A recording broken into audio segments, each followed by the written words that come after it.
স্বার্থ ছাড়া এই পৃথিবীতে কেউ কাছে আসে না, বিনা স্বার্থে ভালোবাসে শুধুই আমার মা। 10 মাস 10 দিন গর্ভে ধারণ আর সারা জীবন কোলে পিঠে করে লালন। মা মানেই সন্তানের জন্য আরেকটা পৃথিবী, মা মানেই অনেকটা শাসন আর অফুরন্ত ভালোবাসা। মায়েরা এমনই হয়, নিজে না খেয়ে সন্তানের জন্য রেখে দেয়, নিজের সুখ বিসর্জন দিয়ে সন্তানকে সুখী রাখার চেষ্টা করে। মা কখনো ক্লান্ত হয় না, সন্তান এবং পরিবারের সুখের জন্য সারা জীবন কষ্ট করে যায়। মায়েরা কখনো মূর্খ হয় না, লেখাপড়া না জানা মাটাও সন্তানের জন্য সবচাইতে বড় শিক্ষক। বয়সের বারে নুয়ে পড়া মাটাও সন্তানের অসুখ হলে সারা রাত বিছানার পাশে বসে সেবা করতে ভুল করে না। নিজের প্রেশারের ওষুধ খেতে ভুলে গেলেও সন্তানের অসুখ হলে ঠিকই মনে করে 3 বেলা ওষুধ খাইয়ে দেয়।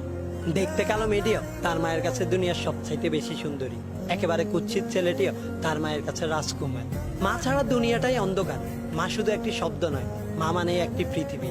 মা মানে এক অদম্য যোদ্ধা, যে পরিবারের উন্নতির জন্য দিনরাত যুদ্ধ করে যায়।